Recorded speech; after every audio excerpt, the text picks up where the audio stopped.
ሰላም ጤና ይስጥልኝ የምንጊዜ ሚዲያ ቤተሰቦች፣ በየሳምንቱ ሐሙስ ወደ እናንተ የሚቀርበው መስተዋት የተሰኘው ዝግጅታችን ጀምሯል። በዛሬው መስተዋታችን ገበያኑ የተሰኘው የመገናኛ ብዙሃን መስራችና ባለቤት እንዲሁም የታዋቂው ሻይ ቡና ቶክ ሾው አዘጋጅና አቅራቢ ሰለሞን ሹምዬ እንግዳችን ነው። እንግዳችን ሆኖም ስለ ዲያስፖራው ሐሳብን የመግለጽ ነፃነትና መሰል ጉዳዮች እያነሳን እንጨዋወታለን። እንድትከታተሉ እንጋብዛለሁ። ሰለሞን ግብዣይን ተቀብለ ስለተገኘ በጣም አመሰግናለሁ። ታንኪዩ እኔም ስለጋበዝሽኝ ከልብ አመሰግናለሁ ሪዮት። አብዛኛው ሰው ነፃነቱን ከሌላ ነው የሚጠብቀው። that's the problem። እኔ የትም ጋር ሆኜ እስር ቤትም ሆኜ እንኳን ነፃ ነበር። ነፃነት ከሌላ የምትጠይቂው በችሮታ የሚሰጥ ምናምን አይደለም። ከውስጥሽ ነፃነት የሚሰማሽ ከሆነ የግል ብረት ገብቶብሽ በሰንሰለት ታስረሽም ነፃ ነሽ። በነገራችን ላይ ቦርን ፍሪ ሚል የእንግሊዝኛ ግጥም 2001 በፈረንጅ ዓለም አቀፍ ሽልማት ኖሚኔት ተደርጌበት አውቃለሁ። ይህን ሀሳብ ነው የሚያወራው። በቃ ነፃነቴ ተፈጥሯዊ ነው። አንተ ማን ስለሆንክ ነው ነፃነቴን የምትሰጠኝ? ላምባገነኑ ነው የሚጠይቀው። በቃል ስለማላስተውለው ነው። ኢንተርናሽናል አዋርድ ኖሚኔት የተደረጉበት ግጥም ነው እና እውነተኛ አስተሳሰብ ነው።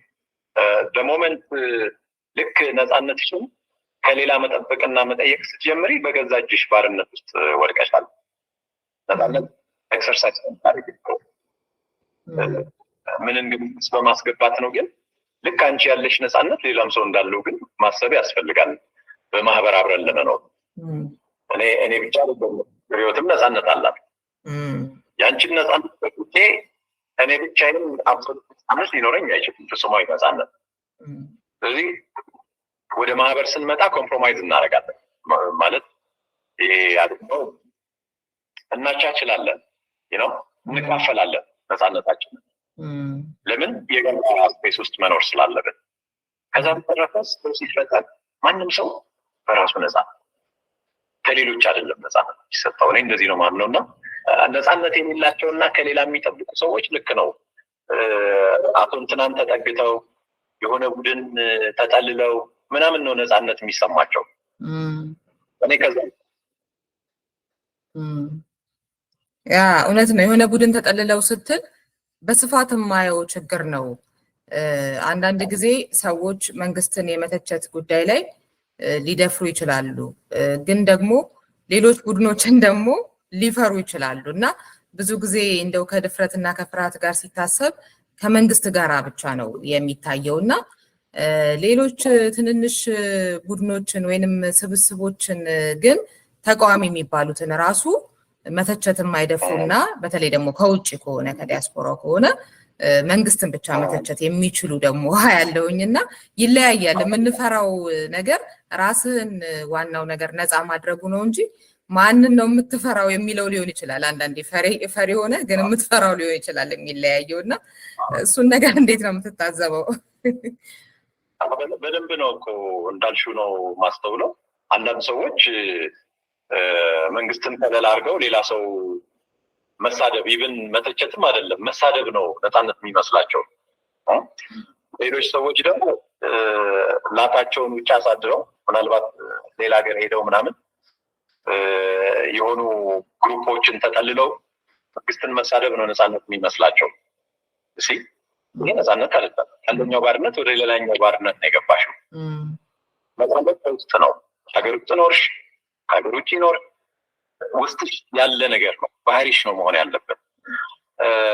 ነፃነት ግን የሌሎችን ነፃነት እስከ መንፈግና የሌሎችን ህልውና አደጋ ላይ እስከ መጠን መሆን ግን አለበት ብዬ አላምንም። መቼም እንደዛ አስቤ አላውቅም። የኔ ነፃነት ሌሎችንም የሚያካትት የሌሎችንም ነፃነት እውቅና የሚሰጥ የምንኖርበት አካባቢ የጋራ እንደሆነ የሚረዳ ዝም ብሎ በሌሎች ነፃነት ላይ እንደፈለጉ መረማመድም አይደለም። የሌላውንም ማክበር ይፈልጋል። ነፃነት በግል ሲሆንና ነፃነት በማህበር ሲሆን ምን መሆን እንዳለበት መረዳት ይፈልጋል። በማህበር ስትሆኚ ከግል ነፃነትሽ ትንሽ ራስሽ ፈልገሽ ትቻለሽ። ለምን የማህበሩ ነፃነትና ህልውና ያንቺንም ህልውና እንዲያረጋግጥልሽ ስለምትፈልግ። ለምሳሌ በቤቴ ውስጥ ስኖር ግላዊ ነፃነት ሊኖረኝ ይገባል። ማህበሩ ገብቶ የት ጋር እንደምተኛ ምን ምግብ እንደምበላ ምናምን ሊወስንልኝ አይገባም። ማህበረሰብ አይደለም የሚወስንልኝ። ያ ነፃነት የራሴ ነው። ምን አይነት ልብስ ለብሳለሁ፣ ምን አይነት እምነት አራምዳለሁ፣ ምን አይነት ቤት ውስጥ እኖራለሁ፣ ምን ስራ ሰራለሁ ምናምን ይሄ ማህበር ሊወስንልኝ አይችልም። ምን ሀሳብ አስባለሁ፣ ምን ሀሳብ እገልጻለሁ ምናምን ሊወስንልኝ አይችልም። ከዛ ግን እኔ ደግሞ ለማህበሩ እኔ ነኝ ማቀልህ ብዬ ልጭንበት ደግሞ አልችልም። የቡድነት አለናል። እዛን ቡድነት ምቼ ቱ ዘ ማክሲመም ኤክሰርሳይዝ ማድረግ አልችልም። የማህበረሰቡን ጤና ስለምነሳው። ለምሳሌ እኔ አንዱ ትምህርቴም አንትሮፖሎጂ ነው፣ ሶሻል አንትሮፖሎጂ። ለምሳሌ ማህበረሰቡ ስትኖሪ በማህበረሰቡ እሴትና ወግ ነው የምትኖሪ። ያንን የማታከብሪ ከሆነ ፍርድ ቤት ባያቀርብሽም በማህበራዊ ቅጣት ይቀጣሻል። ለምሳሌ ራቆት መሄድ የሚያነውር ማህበረሰብ ውስጥ ራቆትሽን አትሄጂም። ነፃነት አለሽ አይደል? መብትሽ ነው። አሁን በግል ነፃነት ካሰብነው የኔ ራቆት መሄድ ሌላውን ሰው ምን ይጎዳል ምናምን ልትይ ትችያለሽ። ግን ማህበረሰብ ምክንያት አለው ራቆት መሄድን ሲከለክል። ሌላ ማህበረሰብ ጋር ደግሞ ራቆት መሄድን የሚፈቅድ ማህበረሰብ ደግሞ አለ። ስለዚህ እንደየ ማህበረሰቡ ወግና ስርዓት የምታከብሪያቸው የምትጠነቀቂያቸው ነገሮች አሉ ማለት ነው። ማህበረሰቡ ስድብ የሚያነውር ከሆነ እየተነሳሽ ሰው ተሳደቡ። ያ ነፃነት አይደለም። አንደኛ የሰው መብት ትነኪያለሽ፣ የሰው ሞራል ትነኪያለሽ፣ ሌላ ሰው ታስቆጫለሽ፣ ስሜታዊ ታደርጊያለሽ። ከዛ ቦክስ ጥብቆ ወደ አንቺ እንዲመጣ ታስገድጃለሽ። እና ነፃነትን በግል ሲሆን እንዴት ነው፣ በማህበር ሲሆን እንዴት ነው ተረድቶ መንቀሳቀስ ብዙ አታውቅም። በተለይ ፖለቲካው ሰፈር ውስጥ።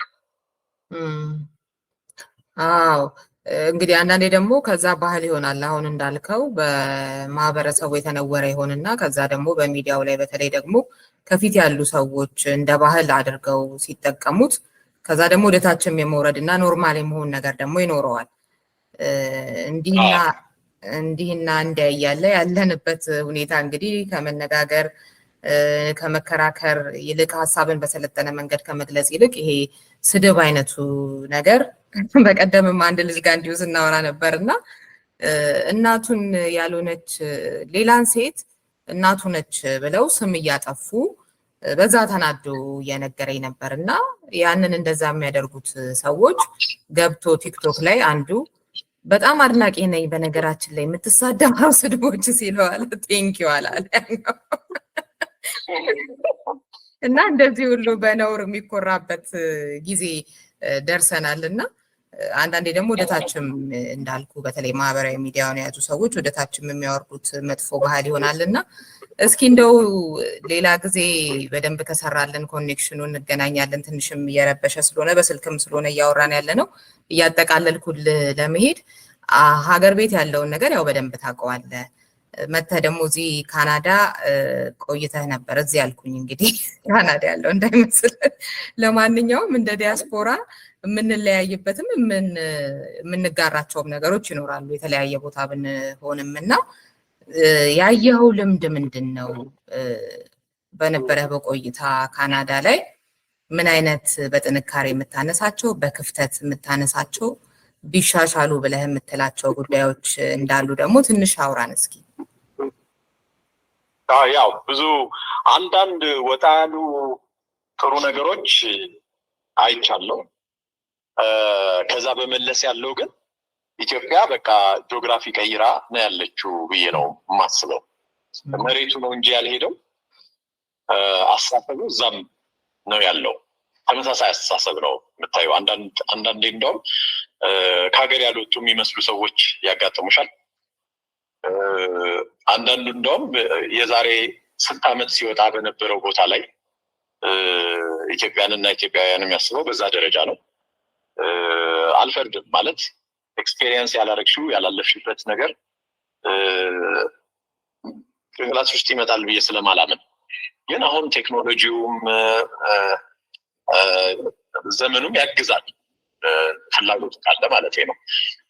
ችግሩ ምንድን ነው? የሆነ ጽንፍ ላይ የተቀመጠ ሰው የሚያዳምጠው ሚዲያ የዛን ነው፣ የሚያወራውም የዛን ጽንፍ ነው። የሌላኛውን ሳይድ ስቶሪ ለመስማት ብዙ የሚሞክሩ ሰዎች አላጋጠሙኝም።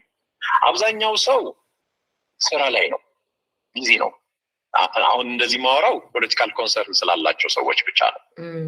አብዛኛው ሰው ኑሮው ራሱ እድል አይሰጠውም እንደዚህ ለሰዓታት ቁጭ ብሎ ፖለቲካ ለማውራት ምናምን። በጣም ሮጦ አዳሪ ምናምን ይበዛል ሆነን ለመናገር።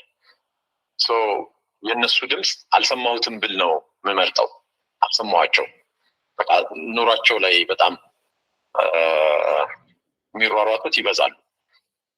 በጣም ጥቂቶች ኮንሰርን ያላቸው ውስጥ የታዘብኩትን ነው ያነሳሁልሽ። እና አንዳንድ ደግሞ የሚገርም በቃ ጥሩ ሀሳብ ያላቸው ሰዎች አጋጥሞ እነዚህ ሰዎች እንደው ኢትዮጵያ መጥተው ይሄ ቂማቸውን ምናምን ትተው ኢትዮጵያ ውስጥ ኮንትሪቢዩት ማድረግ በቻሉ ብዬ የምመኛቸው ሰዎችም አጋጥመውኛል።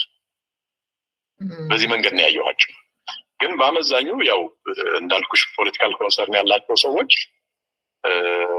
በቃ ሀገራቸውን ስቲል ይዘው የሚዞሩ ናቸው። በግራም በቀኝም ያሉት የሀገር ፍቅር ስሜትና ኮንሰርናቸው ብዙ ልዩነት የለውም። የሀሳብ ልዩነት ነው ያላቸው። ያው እንግዲህ ተመሳሳይ ነገር ነው። እኔም እዚህ በሰሜን አሜሪካ የታዘብኩት ነገር በኖርኩባቸው ዓመታት አሁን አንተ የምትለውን ነገር ነው በአብዛኛው። እዚህ እንደውም ይብሳል ብዬ አስባለሁ። ይሄ በተለይ የዲሞክራሲ ባህል የምትለው እንዲህ አይነቱ ነገር የመቀባበል፣ የመሰማማት፣ የመደማመጥ እሱ ነገር ላይ ያለው ክፍተት የበለጠ የሚብስ ይመስለኛል እዚህ እና በፍጹም ትንንሽ ልዩነቶች ሁሉ እንደ ጠላትነት የሚያስቆጥሩበት አይነት ሁኔታ እዚህ የሚብስ ይመስለኛል። እና እሱን ነገር አይተው ይሆን? አይቻለሁ። ማለት አንዳንዶች እንደውም እንትናን ለምን አገኘኸው ምናምን ብለው ሁሉ የሚገስጹኝ ሰዎች አጋጥመውኛል። እና ከእንትና ጋር ከተገናኘ በቃ እንትን ማለት ነው። እኔ ሁሉንም ነው ማግኘት የምፈልገው፣ ልክ እዚህ ሀገር ውስጥ እንደማደርገው። ሁሉም ወገኖቼ ናቸው። በተቻለ መጠን ተቀራርበው ምንድነው የምታስበው ቢባባሉ ነው የምመርጠው። እና የማንም ወገን መሆን ፍላጎት አልነበረኝም። ስሄድም በራሴ ስለሆነ ሄድኩት ብዙ ነፃነት ነበረኝ። እንደፈለገ የሚጠመዝዘኝ ግለሰብም ይሆን አካል አልነበረም። አብረው መቀመጥ የማይፈልጉ ሰዎች ግን ብዙ አይቻለሁ። ማለት እሱ ግንቦቴ ነው ምናምን፣ እሱ ወያኔ ነው እሱ ምናምን ነው። እና በጣም የገረመኝ ምንድን ነው ሌላውን ብዙ ርቀት አብረው ከሄዱ በኋላ ለምሳሌ አንድ ሰው እኔና አንቺ የሆነ ተራራ መውጣት ምናምን ሆቢያችን ቢሆንና አብረን ተራራ ለመውጣት አብረን ከሆነ ቦታ ብንነሳ የተራራው አናት ላይ ለመድረስ 10 ሜትር ሲቀረን እኔ ደክሞኝ ይሁን ደብሮኝ ይሁን ዋቴቨር ሳልቀጥል ብቀር እና አንቺ ተራራው አናት ላይ ደርሰሽ ከዛ ከተራራው አናት ከታች ወደ ላይ ልንወጣ የምንሞክረው ላይ የድንጋይ ናዳ ብትለቂ በመንገዱ ላይ አብረን አልነበርንም ማለት ነው። እውነት ነው። እንደዚህ አይነት ነገር ነው። መጀመሪያ አንቺን በርቺ ብለን አናቱ ላይ ካደረስንሽ በኋላ የድንጋዩ ናዳ ሲመጣ አዳልጦሽ ሊሆን ይችላል፣ ሆን ብለሽ ለቀሽብን ሊሆን ይችላል። ዋቴቨር እሱን ሁሉ ዞሮ ዞሮ የእኛም ተሳትፎ የኔም አብሬሽ የሆነ ርቀት ከሄድኩ በኋላ 100% ለአንቺ ኃላፊነት መስጠት እኔ ተገቢ ነው ብዬ አላስብም። እና አንዳንዶቹ በጦርነቱ ጊዜም ከዛ በፊት ባሉም ጊዜ ራሳቸው አብረው ሲያጨበጭቡ ምናምን የነበሩ ሰዎች ወዲያው ቅርበት ብለው ምናምን በወራት ልዩነት ደግሞ እንደገና በተቃራኒው ያኔም አልሰማኋቸውም እኮ አሁን ደግሞ መስማበት መስቤት አለ። አዎ የሚገርመኝ ነገር እኔ ከመንገዴ ዞር አላልኩም እና ምንድነው መሰለህ ግን የሚገርመኝ የግድ ማለት እኔ እናንተ ለመስማማት ወዳጅ ለመሆን ለመነጋገር የግድ አንድ መስመር ላይ መምጣት አለብን ወይ የሚለው ነገር ነው እና አንተ በተለዋወጥኩ ቁጥር ደግሞ እኔ መለዋወጥ አለብኝ ወይ የሚለው አዎ እንዴ እኔ ምንድነው ኦነን ለመናገር እኔ አሁን ከሰው ጋር ስጣላ ለጊዜው ኢሞሽናል ብዙ ጊዜ አልጣላም ሆነስትሊ ስፒኪንግ ግን አንዳንዴ እንደው ሲያጋጥመኝ ኢቭን በቃላትም ቢሆን እንትና በቃ እናዶኛል ምናምን እያልኩም ቢሆን ከኔ ተደርበሽ አንቺ ጓደኛዬ ብትሆኚ ከኔ ተደርበሽ የታባቱ ስኮ ድሮም ምናምን ብትይ በጣም ነው የምትደብሪኝ። ምክንያቱም ትክክል አይደለም ተረዳው እንዲያስበው እኮ ሊሆን ይችላል ምናምን ካልሽኝ ነው ደስ የሚለኝ። ጓደኛዬ ያለበትን የምወደው ለዛ ነው ዚያዘር ሳይድ እንዳይ ነው የሚያደርገኝ ነው። እኔ ቶሎ በቃ በስጨት ብዬ ምናምን ልክ እኮ አይደለም ምናምን ካል እንደዚህ እኮ አስቦ ሊሆን ይችላል እንደዚህ አድርግ ምናምን እንደዚህ ነው መሆን ያለበት ሰው ነው ብለው እሱ እኮ ድሮም ምናምን ብሎ የራሱንም ምናምን አምጥቶ በአንቺ በኩል መውጣት የሚፈልግ ነው። በጣም ልክ አይደል?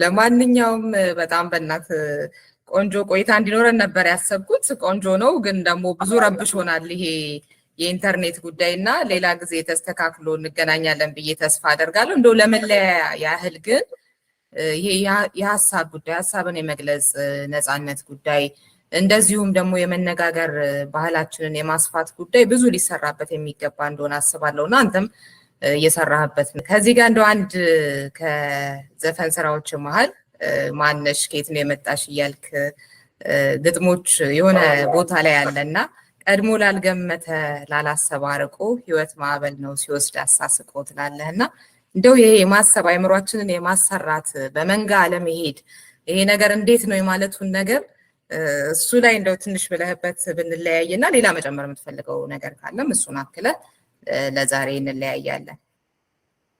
ታንክ ዩ። እሱ ሙዚቃ የተሰራበት ዓላማ ምንድነው? ስለ እኔ ኖርማሊ ሳስተምር የአንትርፕረነርሺፕ ትምህርትም ሞቲቬሽናል ነገሮችም አስተምር በነበረ ጊዜ ስለ ግብ ማስቀመጥ ጎል ሴቲንግ ብዙ በዩኒቨርሲቲ ሌቭልም ምናምን እየተጋበዝኩ ሌክቸር አድርጌ አውቃለሁ እና እሱን ቀለል ባለ መንገድ ለብዙ ሰው እንዲደርስ ስለፈለግኩ ነው ወደ ሙዚቃ ያመጣሁት። ቀድሞ ላልገመተ ላላሰበ አርቆ ህይወት ማዕበል ነው ሲደፍቅ አሳስቆ ነው የሚለው። ማን ከየት ነው የመጣ ደሞስ ወዴት ትሄዳለህ? እስቲ ራስህን ጠይቅ። ሁለተኛው አዝማች ላይ ለሴትም እንደዚሁ ማነሽ እያለ ይቀጥላል እና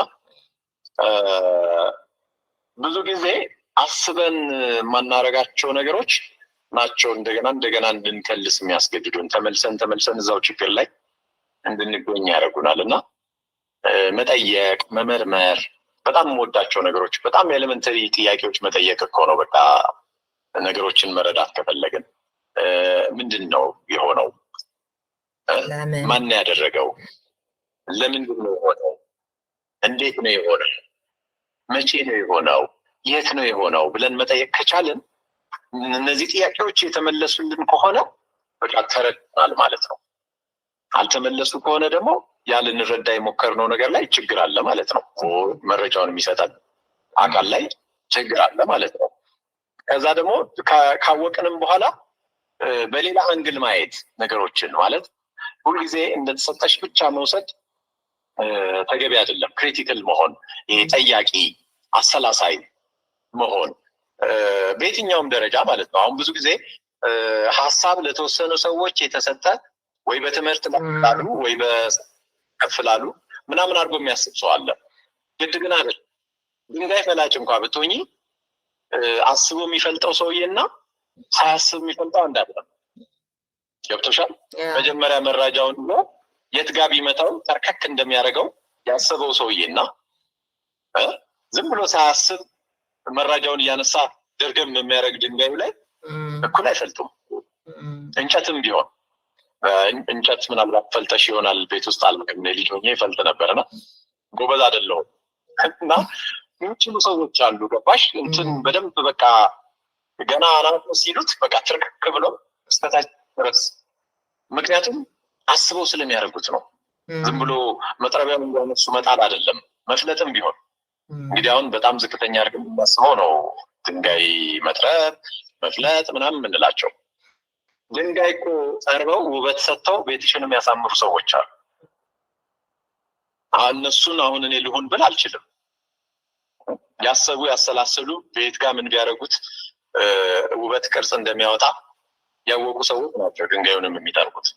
እና ማሰብ አንዳንዱ ዝም ብሎ ይመጣና ወሬ ብቻ ምናምን ምን አድርገህ ታውቃለህ? ምን ሰው አጋጥሞሽ ያውቃል? ኧረ ሞልቷል እንጂ ምንድን ነው ሀሳብ ስራ አይመስላቸውም? ምን ማለት ነው? ማሰብ እኮ ነው ትልቁ ስራ። የታሰበ ነገር ነው እኮ መልካም ድርጊት መሆን የሚችለው። ያላሰብሽውን አትሰሪ ነው አንለስ በደመ ነፍስ የሚሄድ እንስሳ ካልሆነ በስተቀር። የሰው ልጅ የምንም ነገር መነሻው ማሰብ ነው። ትልቁ ስራም ማሰብ ነው። ማሰብ ሳያስብ የሚያደርግ ሰው፣ ሳያስብ የሚሰራ ሰው ውጤታማም አይደለም፣ ስኬታማም አይደለም። እና ማሰብ፣ ማሰላሰል፣ መጠየቅ መልመድ አለብን ብዬ ነው የማምነው።